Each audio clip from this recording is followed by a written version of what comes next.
Okay. Good morning, good evening, salam, namaste to wherever you may be joining us from. To all of you, I'm delighted to be here on the first day of our Summer of ISHQ series for summer of 2022. We first started the series during the pandemic under duress because we had nothing to do, and we're continuing it out of pleasure because it was such a big hit.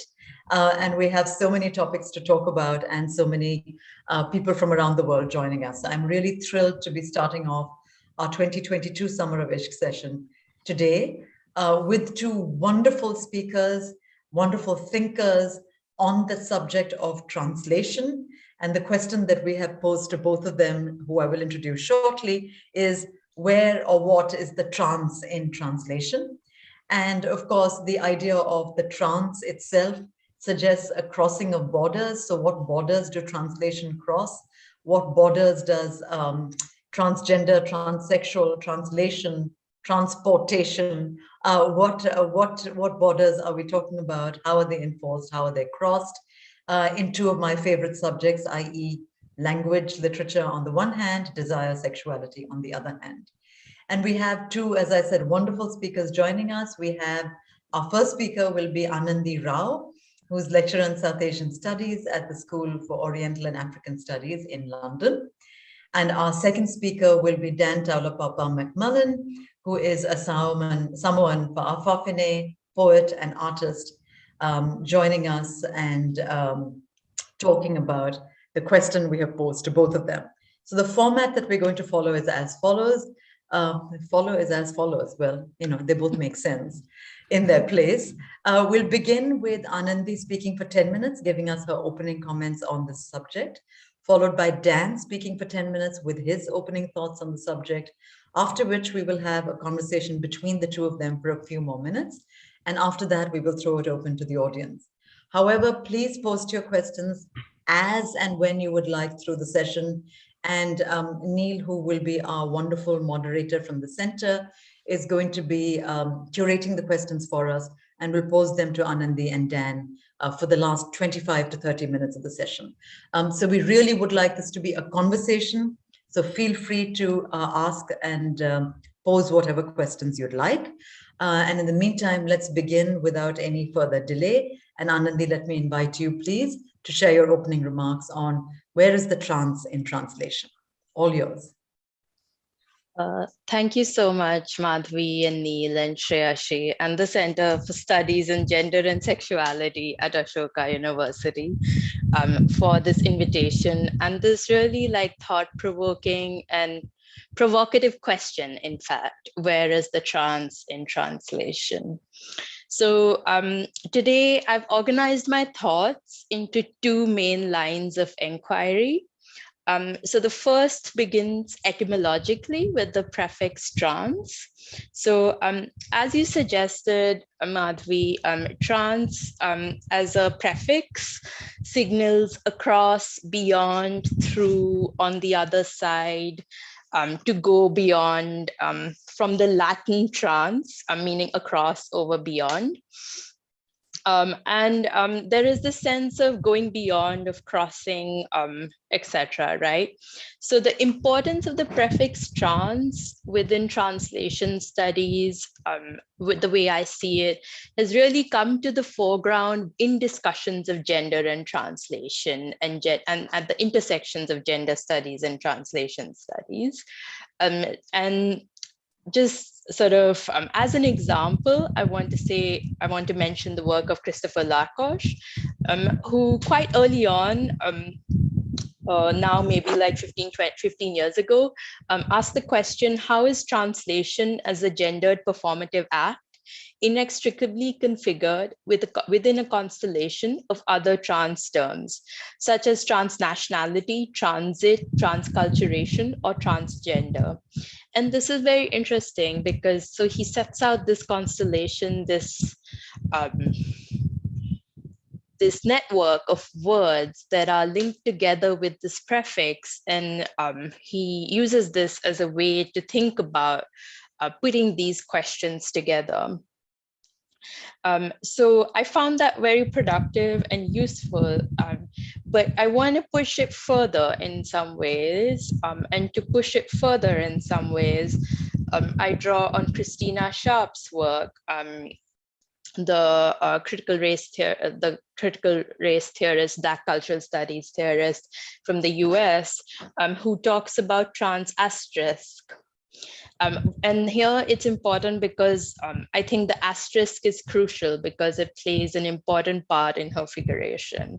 So I don't want to get too technical, but Christina Sharp writes that this asterisk, which she adds to the word trans, speaks as well to a range of embodied experiences called gender, and to Euro-Western gender's dismantling in its inability to hold in/on Black flesh. So there is this conceptualization of something called Euro-Western gender, or Euro-Western conceptualization of gender that needs to be unpacked, that needs to be dismantled, and in some ways that is unable to hold on in her work to Black flesh. And the asterisk provides this space. So it speaks to this different embodied experiences called gender, and the word called is important here because it signals an act of naming, right? What is named as gender, what is called gender. So I was thinking through this, and I think, this is particularly important in a country like India, and a lot of work has been done on this topic, so I don't want to like rehearse that or repeat that. But I'm thinking about the ways in which everyday queer vocabularies or everyday queer embodied experiences. And here I am signaling, or I am thinking about Akhil Katyal's work on the doubleness of sexuality, how these queer vocabularies are they powerful, queer, experiential, because they are hard to translate? Like, this is something that I have been thinking about. Like, is there a way in which, if we think about the word yar or the word adat or shok, yar could translate as like friend, but then in some other in a queer context, it becomes much more complicated, and it doesn't quite translate as friend. So then where is this, is there this space that queer experience occupies between being translatable and untranslatable? And this is something that I was thinking about. So then I want to answer your provocative question with another provocative question, which is there something underground about resisting translation, or is there something is there something perhaps queer about resisting translation? So we have that line of thinking. And then my second line of thinking has to do with the question itself and the language in which we are asking this question and having this discussion. So is there something trans about translation? It made me think, is this question in itself untranslatable? That is there something about English that allows for this question to be asked and that precludes an easy answer. So in some ways, it is English that is allowing us to ask this particular question in this formulation. But is there something about English that I don't know, prevents us from giving a full answer to this question? And I think, and then what is the implication of this when we are asking this question in English in an Indian context? And I think this depends on how we perceive English. Do we perceive English in India still as a foreign language? Or do we take seriously the proposition of Indianization of English and consider English our own language? And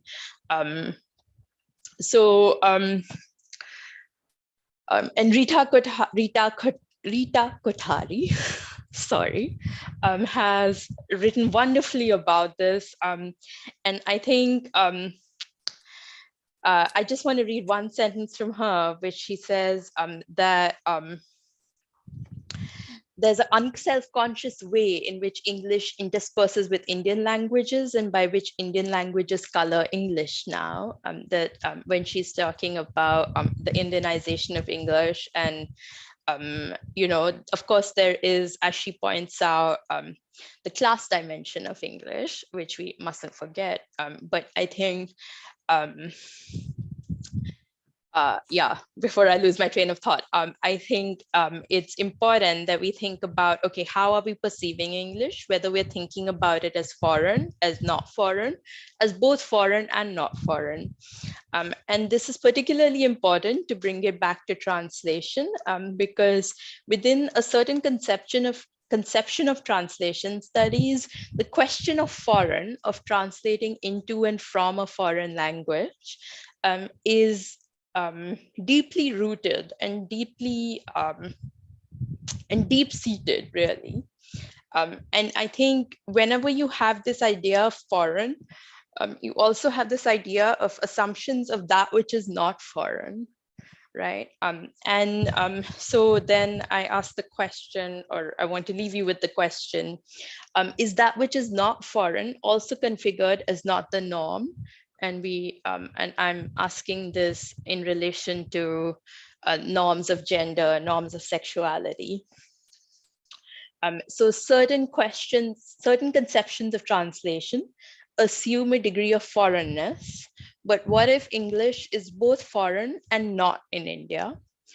What are the implications then for the question, where is the trans in translation? I think I'm 1 minute early, so I will leave you with the question. At a theoretical level, if we deconstruct Anglophone notions of translation, ironically in English, perhaps, will there be more spaces for the nuances that this question poses? And indeed, to take it back to Christina Sharp, for a conception of trans asterisk within translation. Terrific. Thank you so much, Anandi. That has already sort of set the stage wonderfully, and we'll come back to many of the questions that you posed and raised. But thank you for that fantastic beginning. And Dan, we'd love to hear your thoughts now. Thank you, Madhavi. And just to build a little bit with Anandi's comments about the foreignness or the non-foreignness in our relationship to English, which was a very strong relationship in Polynesia. Polynesia being not a Polynesian word, and queer not being a Polynesian word. In my book, The Healer's Wound, which is my new thirstery, I call it, of Polynesia, I incorporate text with images, and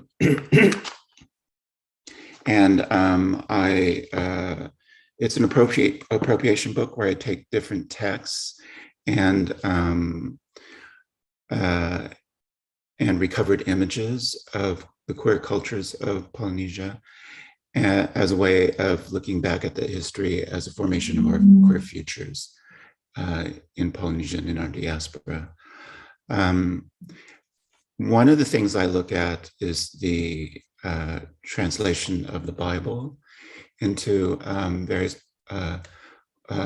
Polynesia being a polytheistic culture, and its movement into a monotheistic culture, which was preceded by the devastation of European diseases introduced to Polynesia, which reduced the populations by 90% in many islands of Polynesia.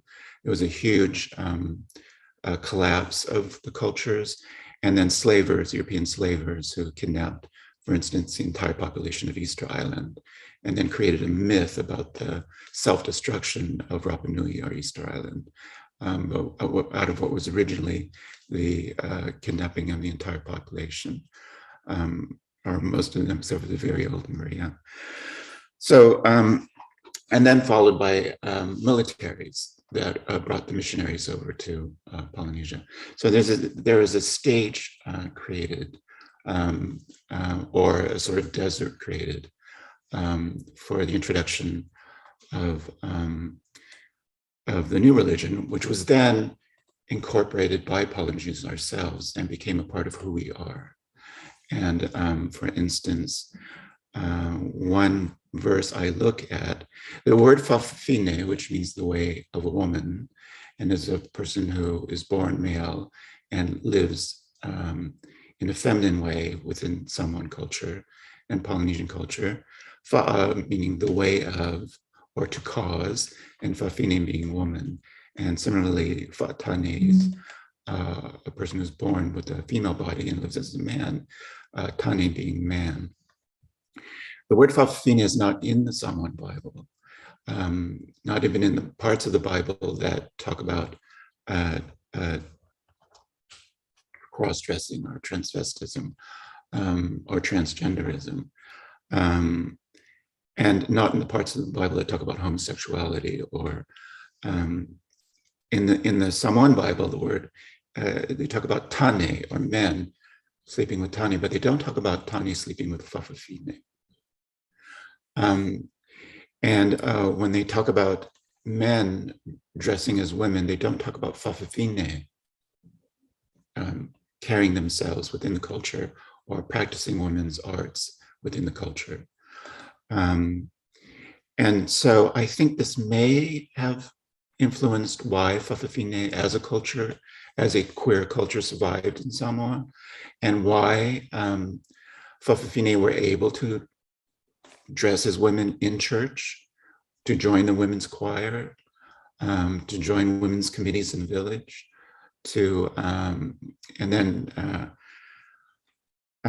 but that changed with when New Zealand, when Germany, up until World War I, and then New Zealand or Aotearoa colonized Samoa, and they created laws, and in the capital city there were laws where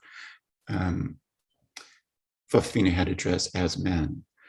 Another interesting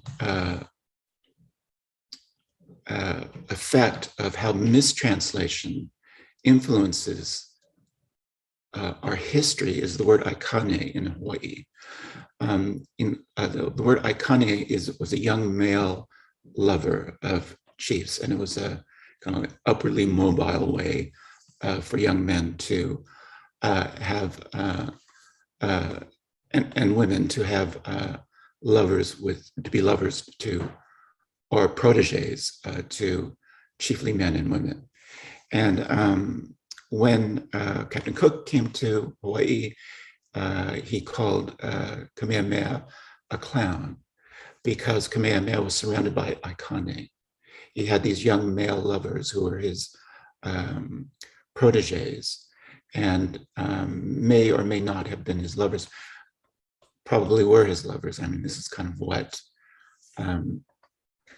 offended James Cook and the other officers, who wrote voluminously, including Captain Bligh, about the aikane and the mahu of Hawaii and Tahiti, and Captain Cook called them abominations, taking the word abomination from the Bible, and where the word straight also comes from, because we're instructed in the Bible to pass through a very straight and narrow gate and to enter the kingdom of heaven. And but this word aikane, which was a young male lover to usually an older male chief, was changed by the influence of Christianity to mean a platonic friend. And when Fornander, who was the foremost collector, who was, I believe, a judge during the Kingdom of Hawaii and was fluent in Hawaiian and I believe married a Hawaiian, when he collected the mo'olelo, or stories of Hawaii, which were filled with stories of aikane lovers, of chiefs, it was with the understanding that aikane meant platonic lovers. So there's actually a vast collection of stories of male lovers in Hawaiian history in the mo'olelo, because the collectors of these stories considered aikane to mean a platonic friendship, when in fact it meant a friendship that could be sexual. And you have to sort of interpret it as you read the story, what the actual relationship was. Another example would, the two kind of foremost words that we kind of encapsulate queer culture in Polynesia are mahu and fa'afafine. Fa'afafine being from Samoa, but if we look at the history of the word, it's throughout Polynesia. Fa'afafine in Aotearoa or New Zealand, ho'owahine or ho'ovahine in Hawaiian, and so forth. It's in every culture of Polynesia, there's a form of this word. Another word that we look at is mahu, which is often translated as the middle way now, but if we look at the etymology of the word mahu, which sort of comes from Hawaii, if we look at its etymology coming from Samoa, from the word mafu, it meant a wound, or a cicatrized wound, which was meant a healing wound. So the word mahu, which was related to the god Lono, and I'm forgetting the word, Neoleo, I think is the word, which is a group of 12 mahu, or queer priests, who serve the god of healing, Lono. It related to a queer practice of healing. And mahu also was taken to up in Tahiti, but I believe it was originally related to this specific practice around the deity Lono, and also the god Ku, who was the god of war, because healing was a very elite art within a warrior culture because of the wounds of war. And I'm not sure how much time I have, but I might look. But not much, about a minute. About a minute, okay. I'll just look at when Reverend Pratt, who with a group of Samoan chiefs and orators translated the Bible from the English and Hebrew and Greek into Samoan, and then at the same time published the first English Samoan dictionary. In the first edition of the dictionary, the word fa'afafine is not there. In the second edition of the dictionary, he quotes Shakespeare, where Shakespeare talks about how we must avoid, or we must look at certain words, because we must learn, I can't remember the exact quote, but we must learn what to hate.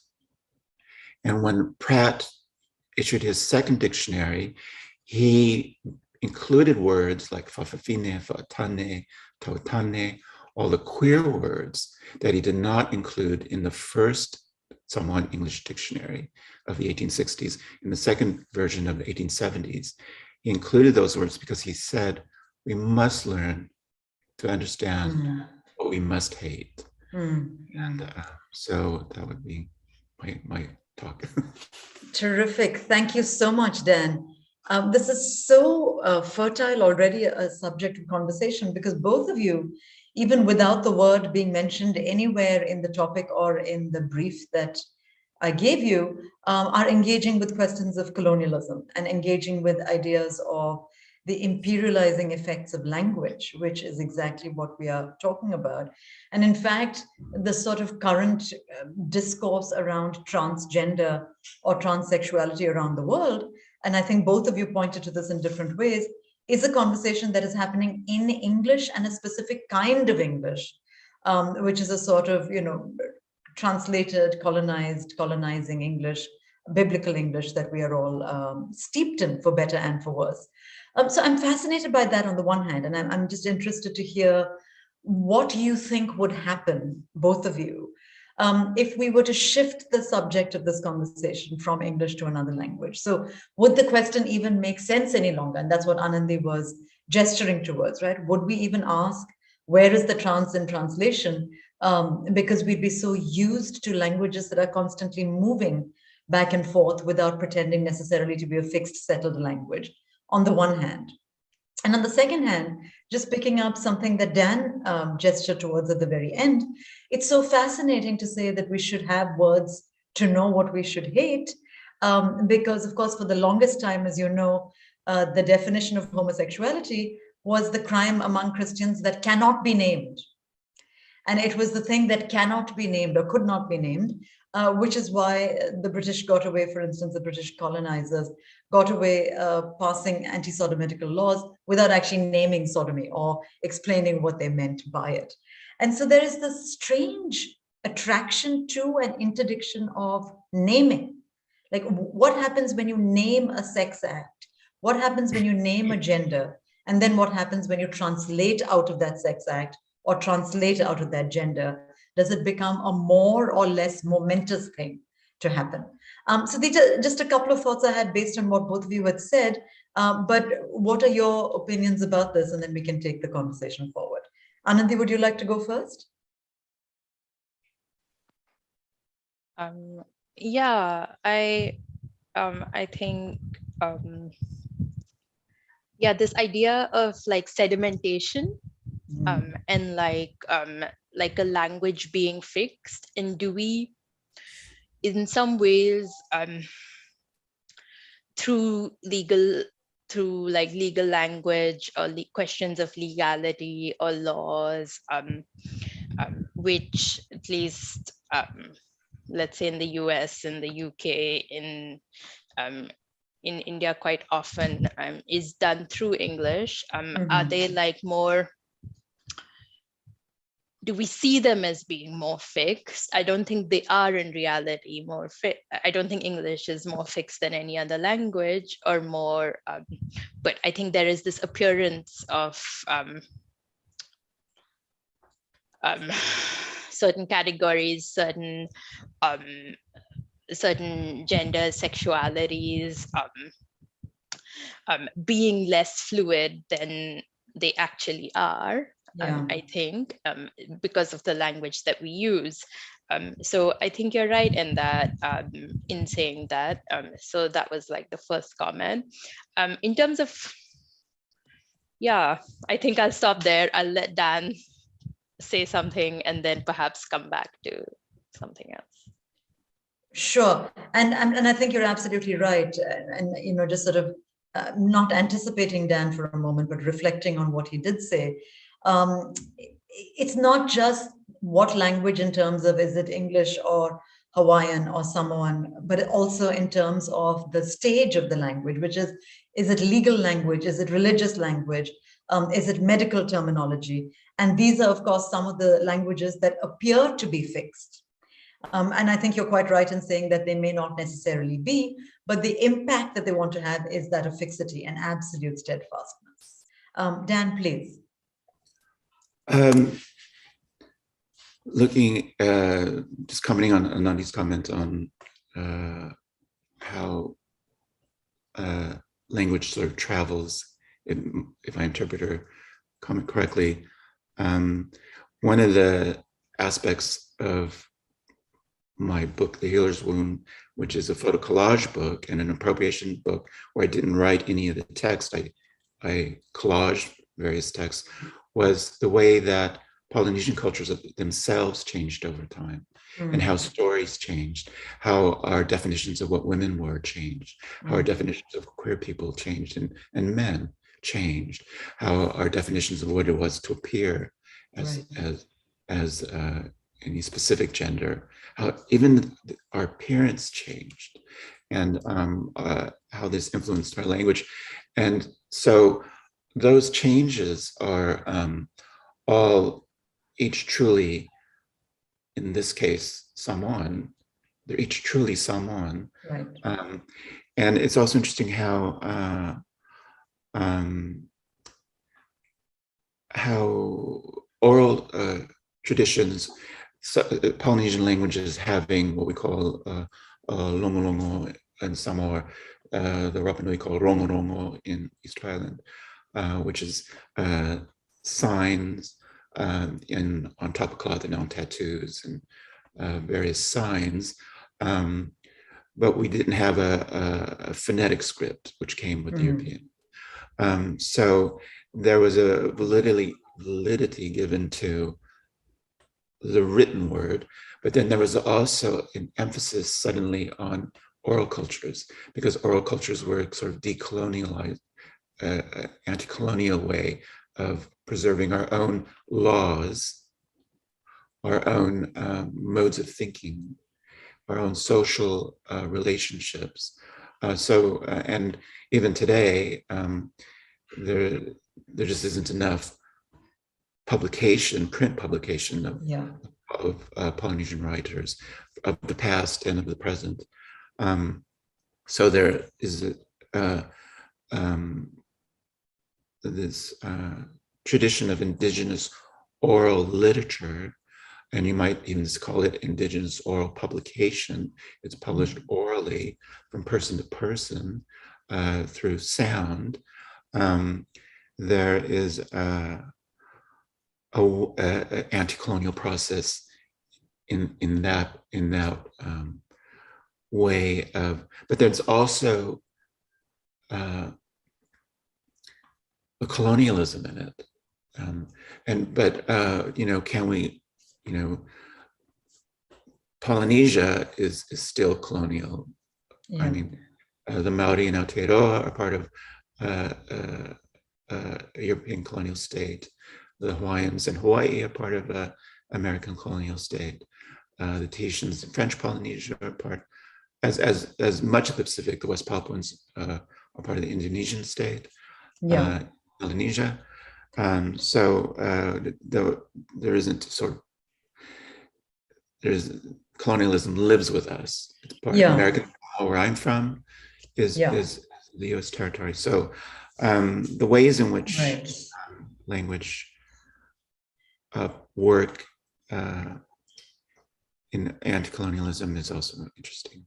Yeah, and that's also a sort of another refusal of translation, to translate from a certain kind of imperial hegemonic idea of gender or a hegemonic idea of sexuality to these other languages of sexuality that might be available in the rest of the world. For instance, just to sort of dwell for 1 second on the entire pronoun debate that we're having, one of the questions that always interests me is, in which language are we talking about pronouns? Because large numbers of the world's languages don't have gendered pronouns at all. And so what do we do with those languages, and how do we take them on board or ignore them? How do we translate our conversation into those languages? Is something that's always fascinated me as well. Anandi, did you want to jump in at all? Or we can just move to the questions from the audience. Shall we do that? Okay, great. Neil, we're ready for you and the questions that you've curated, so please go ahead. And unless specified, both Anandi and Dan are welcome to address the questions. Thank you, Dan and Anandi, for that rich and provocative conversation. And thinking about language, the first question for you both is, taking from trans in translation, can we imagine trans as a vocabulary and not merely a marker of identity? And whoever wants to go first on this.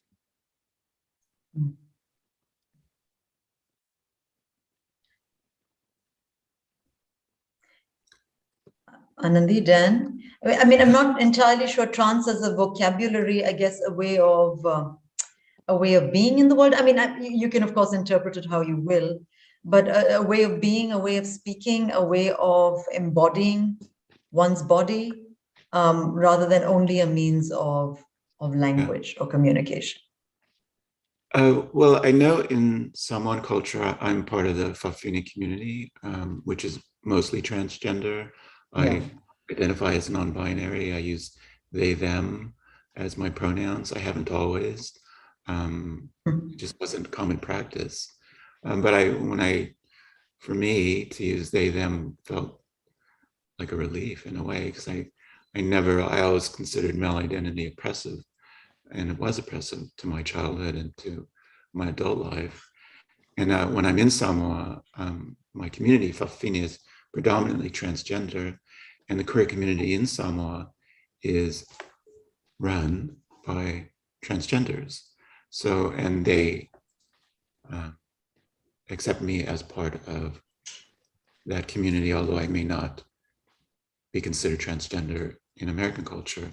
In Samoan culture, I'm considered Fa'afine. And if I go into store, people call me Tina, which means mother, because I'm getting older. they know from who I hang out with that my friends are predominantly transgender. And when I'm in Samoa, I feel a little bit more relaxed also. So that word trans is and in Samoan there's no female male pronoun. We say ia, which can mean male or female as a pronoun. So there's no and also, like in many Romance languages, objects don't have a male or female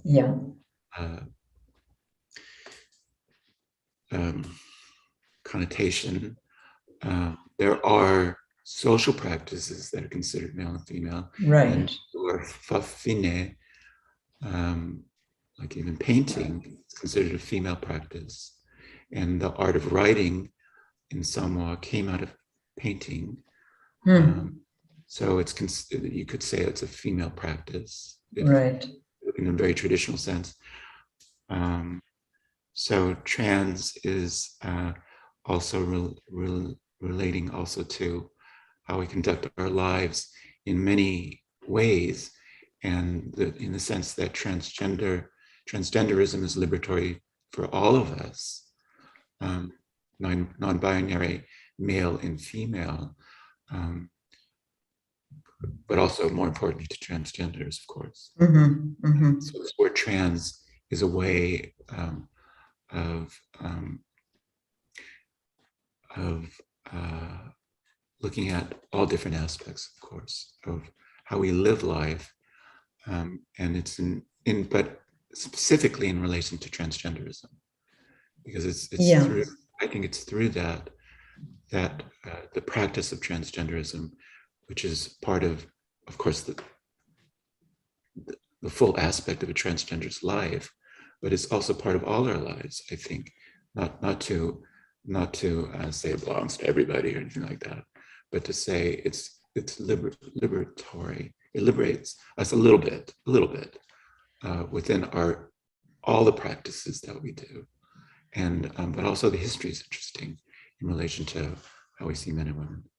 Yeah, and there's also a sense of mobility about that word trans, right? I mean, Anandi started by talking about the etymology, the idea of being actually constantly in motion, the idea of moving always rather than settling, and moving constantly between what we think of as borders. But then if movement is constant, then borders themselves do not take on that kind of fixity that Anandi was referring to in terms of language. Anandi, please, your thoughts. Yeah, I just wanted to add like one small thing, and building on from Dan, just in terms of like ways of practice of the everydayness of like everyday our everyday embodied existence, but also in terms of thinking about movement, to think about not just movement across borders, but also like moving beyond like binaristic thinking. And I think perhaps that's what Dan was also pointing to, in terms of like, it is quite liberatory to not be whether it is a male, female binary or other kinds of binaries, to like kind of move beyond them. Yeah, yeah. Thanks, Anandi. Neil, we can move on. Yeah.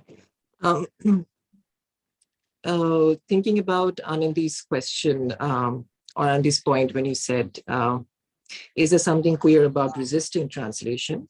The question is queer inherently multilingual? Can we only apprehend queerness multilingually? Is the question. Is queerness inherently multilingual? Anandi, you'll have to unmute. Yeah, okay. I mean, I think I would like to think so, or I would like to imagine, I would like to imagine like the queerness that I imagine, that I feel most comfortable in, that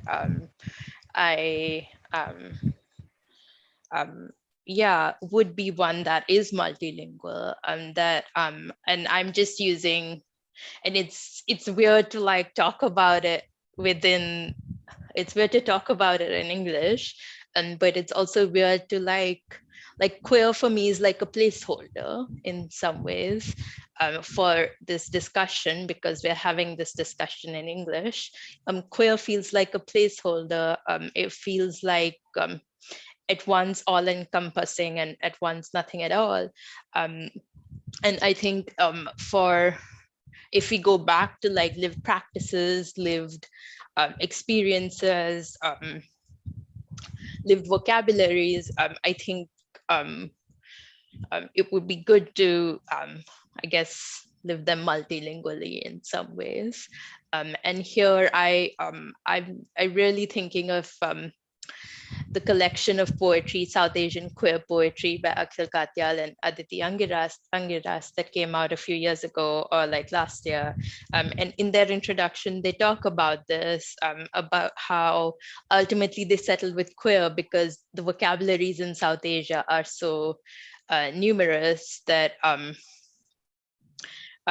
queer became like a placeholder. And I think that's where I agree with them. And I think in some ways our project should be multilingualizing queer, and multilingualizing queer idioms, because I think that would give us, all of us, a lot more vocabulary, and a lot more vocabulary that is not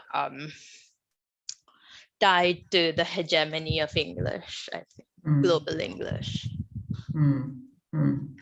People want less though, rather than more right now, no? They want sort of certain positions of certainty to which they can tether themselves and tether their identities. And to say, well, maybe we can speak more than one language, both in terms of identifiable languages and also conceptual languages. It's a big ask, unfortunately, and getting to be a bigger one with each passing day. But I mean, I agree with you. I think it's one we should insist on, especially those of us and, you know, like the center, where we're engaged with students and people who are in a space of thinking itself. Thanks, Anandi. Should I move? Yeah, sorry, Dan, go on. Please. Excuse me.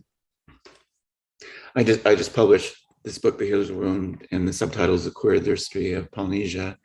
And I recently published a book called Someone Queer Lives that I co-edited with Yuki Kihara, and which is pieces by queer people throughout the Samoan diaspora and in Samoa and American Samoa, in independent Samoa and American Samoa. And but I initially called the book Fafine Memoir. And the publisher, Yuki, said, Oh, we can't call it. It's not just Fafine. There's Fatama in it. There's Tautani in it. There's Fatani. So we can't call it Fafine Memoir, which I thought was a pretty name. But and so then I came up with, okay, let's call it Someone Queer Lives. But I just grating, kind of grated my teeth or something, hurt my teeth to say it.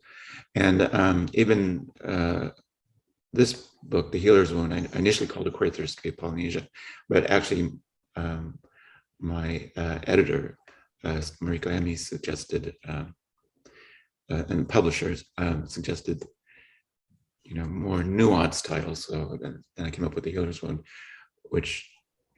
but I just, almost never want to use the word queer again, because at the same time, it kind of, gives us a vehicle. It's a vehicle. Yeah. And but it's also a colonial vehicle. Yeah.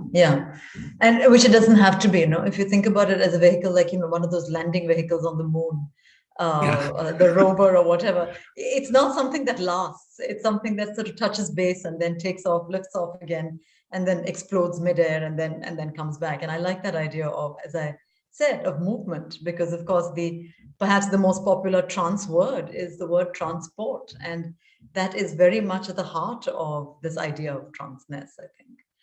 Thanks, Dan. Neil?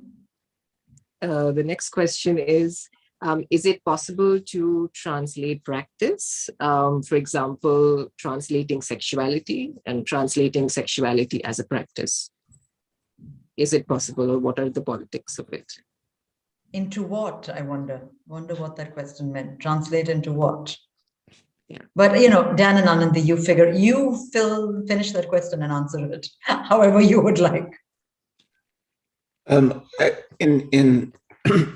my book, there's a lot of stuff that I don't translate. Yeah. So it's in the, most of it has English translations. It's all appropriated text, but some of it, there was an English translation, and it was so bad it actually misdirected. Right. And there was actually one section that I actually translated myself, but I kind of made it look like an old text, because it was just so necessary to have a proper translation. But some of it I just don't translate. And I think that there's things that are untranslatable, and that we need to, even if we are working in English, we need to bring our language into that, because that's how English grows. Gertrude Stein wrote an amazing piece about Shakespeare or about the English language. And she said that, she wrote that the interesting thing about Shakespeare was that he was at a time when there was all these languages that came together in England and created a language from many languages. Right. And then it became the Shakespearean English that we kind of hold up as an ideal sort of English in a kind of historical way. And maybe the last English language, because it was, even in Shakespeare, with the character of Caliban, who is a Caribbean character, we have the beginning of colonialism, even in Shakespeare. So in Shakespeare, we have this sort of moment when English comes together as an English language, and the beginning of when English disperses and becomes a global language. Mm-hmm. And so I think it's so important to bring all our languages into English, and then let it all work itself out and see how English changes in a kind of democratic fashion.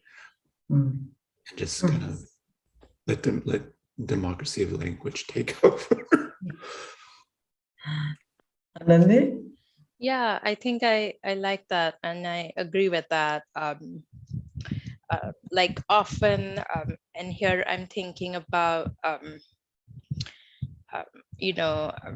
whether we think about translation theory or we think about different strategies for translation, there's often, especially nowadays, this idea of untranslatability has become like a really big thing, but it's often just used in like contexts of like philosophy, or like contexts of like usually European philosophy. But I think it would be not to say that everything is untranslatable, or nothing is untranslatable, but like I think everyday practices, if we start thinking about them as thinking about them, not translating them, making English more rich, I think, as Dan was pointing out, making English more perhaps foreign for those who don't feel that it's foreign, would, I think, be a better thing in general. Yeah, I mean, I just sort of tying what both of you talked about just now. Whenever I teach Shakespeare, I always say I have students falling into two. One of them who thinks that they know Shakespeare too well, and one of them thinks that they will never ever get to know Shakespeare. And of course, they're both wrong, because we're very much living with the Shakespearean English. But that English is not something, and as Dan very rightly pointed out, that is English. It's something that we can still call English before English. If we think about English as a sort of standardized, standardizable, transparent language now, which is the furthest thing from what it is, then Shakespeare really sort of embodies that, I think. But that's great. I mean, this comes down to individual sex practices as well, or gendering practices as well, right? How do you translate fafine into English? How do you translate hijra into English? Why do we translate into English? What gets lost? What gets gained? How come these terms, how come English doesn't get translated into Urdu or into someone? And you know, because we never speak about translation coming the other way. And what would happen were that to be the case? But anyway, Neil, back to you. Yeah, I think we can do one last question. Sure. Just give me a second. Arguably, the idea of trans and non-binary identity as strictly opposed to a cis body is becoming very popular. Similarly, translated texts are sometimes seen as mere copies and deviations from the pure original.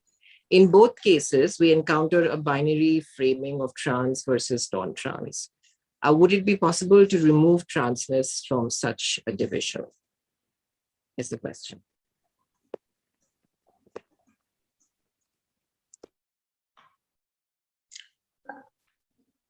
Who would like to go? Anandi? Yeah, please. I have some thoughts about this from a translation perspective, I guess. Yeah. In terms of thinking about like the translated text versus an original, I think, and that is still quite common, and that is like a common frame of looking at it. We often read, like, if you know both languages, you're often tempted to like compare the translation to the original, and like always think about it in that way. But something that I found, and this only works, something that I found useful for myself when reading translations is not just to think about, well, one is to like think about them, like think about the two texts not in opposition, but in perhaps dialogue. Like if you are comparing with the original, I think it's interesting to see what the translate, not only what is lost or what is gained, but how does a reading practice that uses both tell us not just about the quality of the translation, but how do they speak to each other? How do they communicate with each other? But then the second thing is also to think about translations, especially with things that are multiply translated, to think about the different translations together. as a reading practice? And what do the different translations tell us about the politics of translation? And in thinking about both of these reading practices with something that we've been talking about in the last question about enriching English, I wonder, and thinking about like non-binary, if we think about these rich vocabularies of sexualities and genders in different languages, if we think about them not always as like comparing them to the English, but thinking about them in relationship to each other, perhaps without English, but perhaps with English. Think about them more as like in conversation rather than in comparison. And by that, I mean like not searching for a qualitative equivalence. I think that's what I mean by comparison. Dan? I just sort of remembered a long time ago, my parents, when we migrated into the US from American Samoa, just wanted us to speak English. So I usually spoke English with my mother, who could hardly speak English. And I remember I was in my 20s, and I was somewhere with a friend, and I was on the phone with my mother, excuse me. And then later my friend said, what language was that? And I said, oh, we were speaking English. But when I talked to my mother, it was sort of Samoan English. I don't know what it was. It was just somewhere, it was our own private language, I guess. Yeah. And I adopted her accent of English and her way of her syntax, or her way of putting grammar, her way of putting words together, syntax. And but I do agree with Nandi in the sense that there's so much that is untranslatable, and that text exists sort of side, they kind of come like vehicles on the road. They're moving alongside each other for a little while, and then they diverge again. And while they're moving alongside, people in this car are looking at people in that car and maybe they're talking to each other, and then they diverge again. And so there's sort of a translation going on. There's sort of a real problem in Polynesian languages is linguicide, or language drift, when words began meaning different things. Like even like we have words for so many different words for family relationships. In English, you have mom, dad, brother, sister. In Polynesian languages, you have all these different words for different relationships. So we would kind of reduce it down to specific meanings, and that has to do with how we're raised.